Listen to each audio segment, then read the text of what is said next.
அம்மா அம்மா, எனக்காக வெகு நேரமாக காத்துக் கொண்டிருக்கிறீர்களா? ஆமாம் கண்ணி, நீ வீட்டை விட்டு போனால்தான் சகலத்தையும் மறந்து விடுவாய். இல்லை அம்மா, நான் மண்ணை மறந்தாலும் விண்ணை மறந்தாலும் என்னையே நான் மறந்தாலும் உங்களை மட்டும் மறப்பதில்லை. என் நாடி துடிப்பான தமிழ், தெய்வம், தர்மம், தன்மானம் இந்த நான்கிற்கு முதலெடுத்து தாவாக வருவதால் என் தாயை மட்டும் என்னால் மறக்க முடிவதே இல்லை. மகனே, கலை சொட்டு முன் முகத்தை பார்த்தால்தான் என் கவலை எல்லாம் தீருகிறது. அன்பு சொட்டு உங்கள் பேச்சை கேட்டால்தான் என் களைப்பெல்லாம் நீங்குகிறது. போதுமடா விளையாட்டு. வா வந்து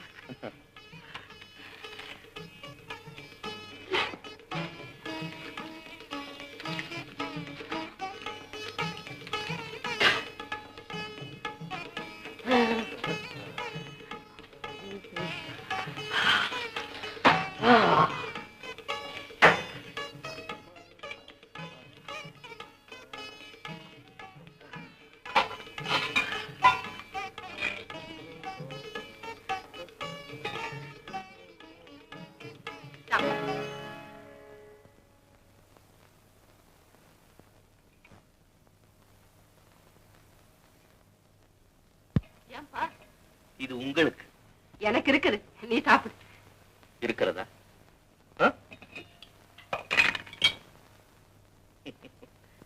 அம்மா, பாசம் உங்களை பொய் சொல்ல வைக்கிறதா? இல்ல ராஜா, நிறைய இருக்குது. உங்கள் அன்புதானே அது நிறைய இருக்கிறது. அம்மா, இல்லாததை உண்டு என்று நம்பும் அளவுக்கு உங்கள் மகனின் புத்தி அவ்வளவு மந்தமாகிவிடவில்லை. சாப்பிடு. எனக்கு வேண்டாம் கண்ணே, இப்ப எனக்கு பசி இல்லை. சாப்பிடுங்க. சொன்னாக்க சாப்பிடு. நீங்க சாப்பிட்டால் தான் நான் சாப்பிடுவேன். சாப்பிடுங்க. அம்மா அம்மா அம்மா அம்மா, இன்னும் அம்மா அம்மா அம்மா. நீ சாப்பிடு. சாப்பிடு சாப்பிடு.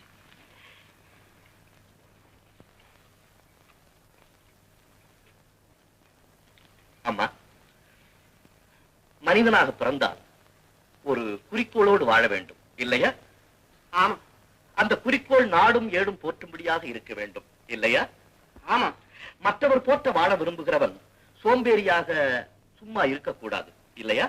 ஆமா. அதற்கு அதற்கு அதற்கு நாட்டின் நலனை பாதுகாக்கும் படையிலே சேர்ந்து பணியாற்ற விரும்புகிறான் உங்கள் மகன்.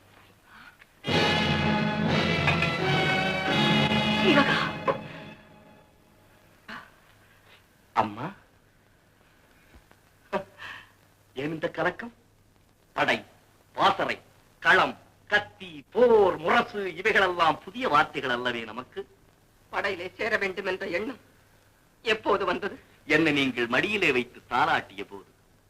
வேண்டாம் மகன், நீ ஒருவன்தான் எனக்கு ஊன்றுகோல். உங்களை போன்ற வீர தாய்மார்கள் ஊன்றுவது கோலாக இருக்கக்கூடாது தாயே, அது வேலாக இருக்க வேண்டும். உன் முடிவை மாற்றிக்கொள் ஜீவகா. உன் தந்தையின் முடிவை உனக்கும் ஏற்பட்டா? வாழையடி வாழையாக வந்த வீர பரம்பரை நம் குடும்பம் என்று வரலாறு பேசட்டும். என் தந்தை விட்டுச் சென்ற இந்த வெண்கொடியும் வீரவாளும் வீழாகாமல் இருக்கத்தான் பாடுபடுகிறேன். நாடு இணைய வேண்டும், நலிவு தீர வேண்டும், மக்கள் பொலிவு பெற வேண்டும் என்று அவர் நினைத்ததைத்தானே நான் செய்து காட்ட விரும்புகிறேன். இதற்கு தடை சொல்லுகிறீர்களே தாய்? தடை சொல்லவில்லைடா மகனே, வீர மனைவியாகத்தான் வாழ்ந்தேன். கொண்டவரை பிரிந்த சோகமும் புத்திரபாசமும் என்னை கோழை தாயாக மாற்ற பார்க்கிறது. உன் பிரிவு எனக்கு தண்டனையாக அமைந்தால்? அம்மா, உலகிலே தாய்மை பெறும் தண்டனை தான் மக்கள் பெறும் பரிசு. முத்து சேர்வையின் மகன் வீணை செத்து மடியாமல் படையிலே சேர்ந்தான், பணிபல புரிந்தான், பகைவர்களை வென்றான், பட்டயங்கள் பெற்றான் என்று வீரர்கள் முரசொலித்து பாணர்கள் பரணி பாடினால் அது உங்களுக்கு பெருமைதானே? உங்களின் பெருமை உங்கள் தாய்க்குலத்தின் பெருமைதானே? உங்கள் தாய்க்குலத்தின் பெருமை நமது தாயகத்தின் பெருமைதானே? ஆம் மகனே, ஆம். உன் பெருமையே என் பெருமை, உன் வாழ்வே என் வாழ்வு. உன் விருப்பப்படி படையிலே சேர்ந்து பணியாற்று. அம்மா, இதோ உன் தந்தையின் வீரவாள். நாட்டுக்காக உயிர் நீத்தார் தந்தை, நாட்டுக்கு உயிர் கொடுத்தான் மகன் என்ற பெயர் நிலைக்கட்டும். வாழ்க அம்மா, வாழ்க மருத நாட்டு வீரன். வெற்றி பெறுவதற்கு முன்பே வீரன் என்று அழைத்து விட்டாயே. அட சும்மா இருந்தே, உனக்கு தெரியாது. அம்மாவுடைய ஆசீர்வாதம், எங்க அப்பா செஞ்சு உங்க அப்பாவுக்கு கொடுத்த இந்த கத்தி, உன்னுடைய சொந்த வீரம், இது மூணு சேர்ந்தாக்கா வெற்றி உன்னை சுற்றி சுற்றி வருமே. அண்ணே, இந்த கத்தியோட சமாச்சாரம் உனக்கு தெரியாது. இதோடைய வார்ப்பு முறையே தனி. இந்த கத்தியோட எந்த எதிரி கத்தி வந்து மோதினாலும் டமால் டுமால் தூள் ஆயிடும். வச்சுக்க அம்மா, நானும் அண்ணன் கூடவே பரப்பிட்டு போலான்னு தீர்மானம் பண்ணிக்கிட்டு வந்துட்டமா. எனக்கு ஆசீர்வாதம் பண்ணுங்கம்மா. சித்தா, நீயும் போய் விட்டால் அம்மா, அண்ணனுக்கு துணையா இருப்பமா. போயிட்டு வாடான ஆசீர்வாதம் பண்ணுங்க தாயே. யார் அது? ஓ, உங்களுக்கு தெரிந்தவன் தான் இளவரசி. மலரால் அடித்தவரா? அடிக்கவில்லையே, போட்டேன். இளவரசி, கைப்பட்டால் மலர் கசங்கும் என்று எனக்கு தெரியும். ஆனால் மலர்பட்டால் உங்கள் மேரி கசங்கும் என்று எனக்கு தெரியாது. போதும், காவலை மீறி இங்க வந்துவிட்டு. காவலனாகத்தான் வந்திருக்கிறேன். ஏன் இங்கேயும் போராட வேண்டுமா? போராடுபவர்களுக்கு பயிற்சியாளனாகவும் நியமிக்கப்பட்டிருக்கிறேன். யாரா?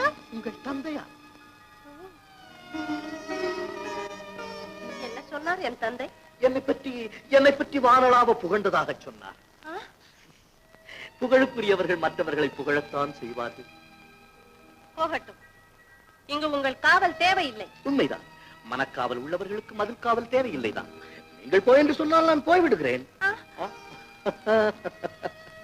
பண்பிலே வளர்ந்தவர்களுக்கு வாய் என்று சொல்ல தெரியுமே தவிர போய் என்று சொல்ல தெரியாது. குறும்பு கொஞ்சம் அதிகம்தான். ஏழ்மையிலே மிஞ்சியது அது ஒன்றுதான். பேச்சு அழகாகத்தான் இருக்கிறது. அழியாத கன்னிப்பருவம் அழகு மிளிரத்தான் செய்யும். எனக்கா? தமிழுக்கு.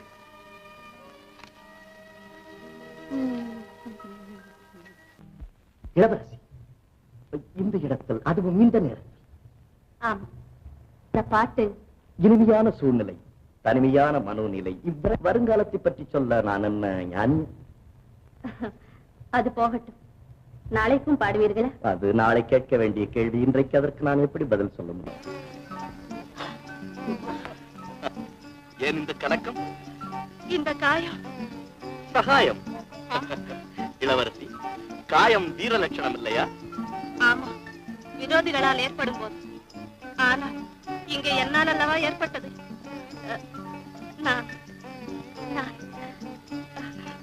நீங்கள் நான் என்ன என்ன சொல்ல தெரியும்.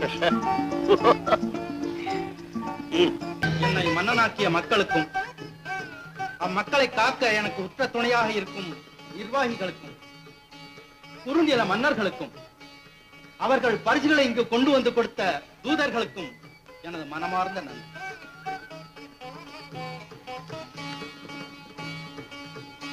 இனி அடுத்த நிகழ்ச்சி. சபையோர்களே, மேன்மதங்கிய நமது மதிப்பிற்குரிய இளவரசியாரின் பிறந்த தின பரிசாக மக்கள் சார்பாகவும் இம்மன்றத்தின் சார்பாகவும் மன்னர் சார்பாகவும் அன்னவர் கேட்பதை வழங்கப்படும். தேவி, சென்ற ஆண்டு மானியம் கேட்டீர்கள் மருத்துவ விடுதிக்கு. அதற்கு முன்னாண்டு லட்சவராக பொன் கேட்டீர்கள் பாலர் பள்ளி பராமரிப்புக்கு. அவையெல்லாம் மற்றவர் நலனுக்கு. இவ்வாண்டாவது தங்களது நலனுக்கு ஏதேனும் கேட்க வேண்டும் என்பதே எங்களது விருப்பம். ரத்னா, அம்மா,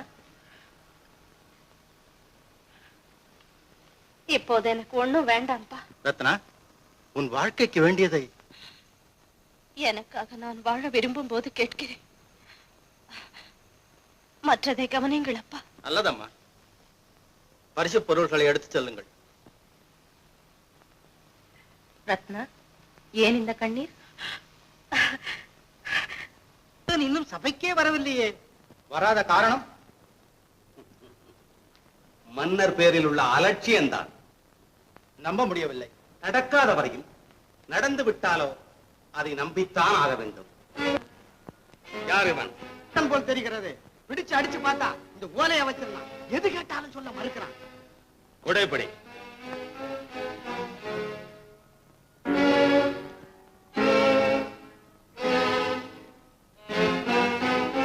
அரசே, இப்படியும் நடக்குமா? என் மனம் கொதிக்கிறது அரசே, கொதிக்கிறது. ஓலையில் இருப்பது என்ன? நாம் எல்லாம் உயிரோடு இருக்க கூடாது என்று இருக்கிறது. அத்தா, படியில் என்னால் பேசவே முடியவில்லை. பேசுவேன். சர்தாரே மில்லத் சுல்தான் பகாவுதீன் அவர்களின் மேலான சமூகத்திற்கு ஜீவகன் அடிபணிந்து எழுதிக் கொள்வது. நான் வந்த வேலை படிப்படியாக முடிந்து வருகிறது. மன்னரின் பூரண அன்புக்கு பாத்தியமாக நடித்து விட்டேன்.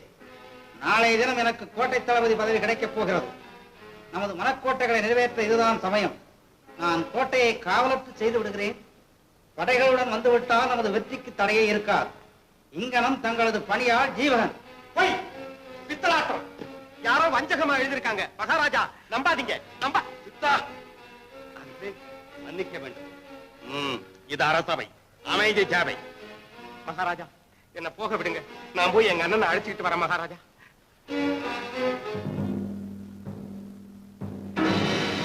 வணக்கம் அரசே.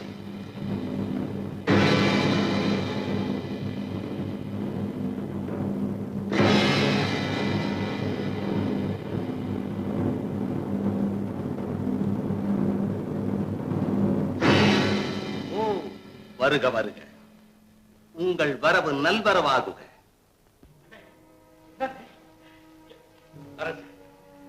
மோசம், வழிப்பறி நடந்து விட்டது. வழியிலேயே தாக்கப்பட்டேன். வருந்த வேண்டிய செய்தி. திருந்தி விட்டார்கள் எல்லோரும் என்று நினைத்தது தவறு. உண்மை.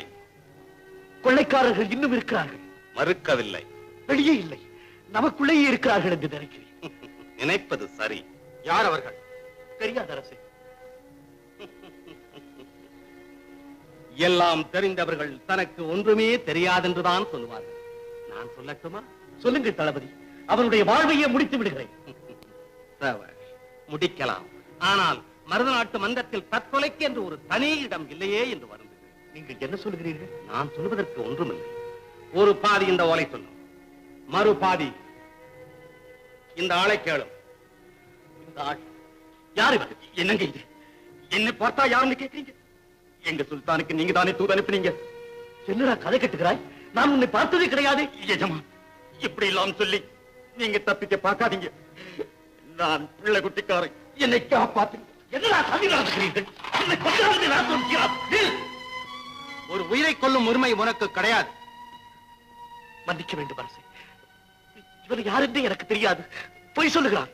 மனிதனின் நாக்கு பொய் சொல்லலாம், ஆனால் எடுத்து பொய் சொல்லாது. பாருதை.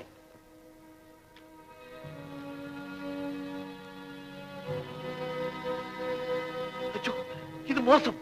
இதுதான் மக்களின் நினைப்பு. அநியாயம். மன்னரின் தீர்ப்பே அதுதான். சத்தியமாக இதை நான் எழுதவே இல்லை. இது உமது வாதம். அப்படித்தானே ஜீவகரே? இதை நீர் எழுதவில்லை என்று சொல்லலாம், ஆனால் உமது எழுத்து இல்லை என்று சொல்ல முடியாது. சத்தா,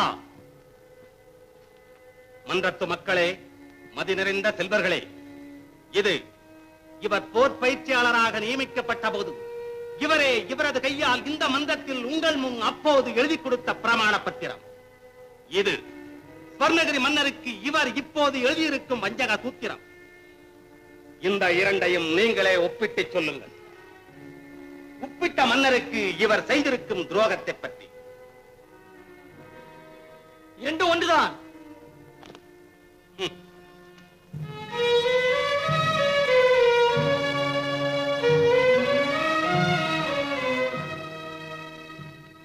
இதற்கு நீ என்ன சொல்கிறாய்? பிரபு, நான் அழிவதை பற்றி கவலைப்படவில்லை. ஆனால் என்னோடு சேர்ந்து உங்கள் நீதியும் அழிந்து விடுமே என்பதற்காகத்தான் வருந்துகிறேன். நான் குற்றவாளி என்று உங்கள் மனதில் பட்டு எனக்கு மரண தண்டனை கொடுத்தாலும் சரி, அது எனக்கு ஒரு சிறிய தண்டனை ஆகும். ஆனால் நான் நிரபராதி என்று நீங்கள் நினைத்து மற்றவருடைய சொல்லுக்கு செவி சாய்த்து எனக்கு சிறிய தண்டனை கொடுத்தாலும் அது எனக்கு பெரிய தண்டனை ஆகும். பிரபு, நான் நினைப்பது இருக்கட்டும். உன்னை நிரபராதி என்று கூற இந்த மன்றத்தில் யார் இருக்கிறார்கள்? இருக்கிறார்கள்.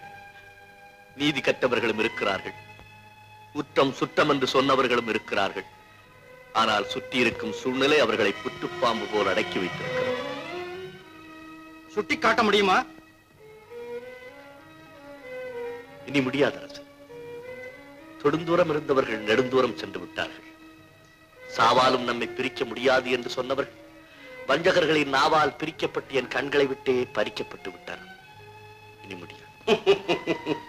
பாவம், தன் சுடி தெரிந்ததை உணர்ந்ததுமே பைத்தியம் போல் வளர்கிறார். பராரிய போல் வேடமிட்டு புலம்புகிறார். வேண்டுமென்றே இந்த அலங்கோலம் செய்து கொண்டதால் தான் அரசபைக்கு நேரத்தோடு வர முடியவில்லை.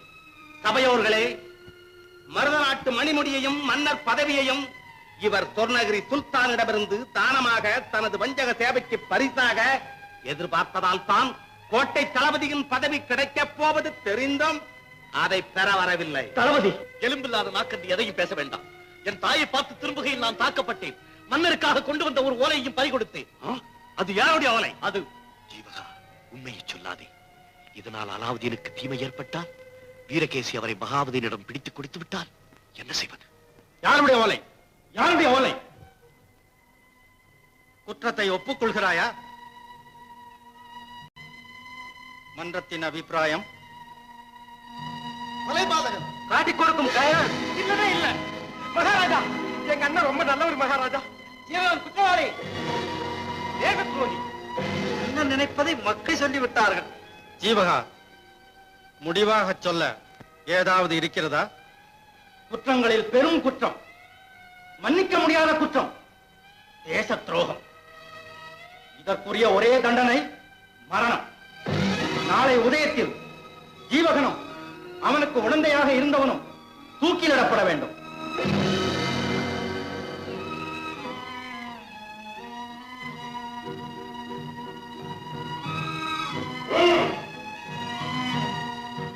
இனி சபை கலையலாம்.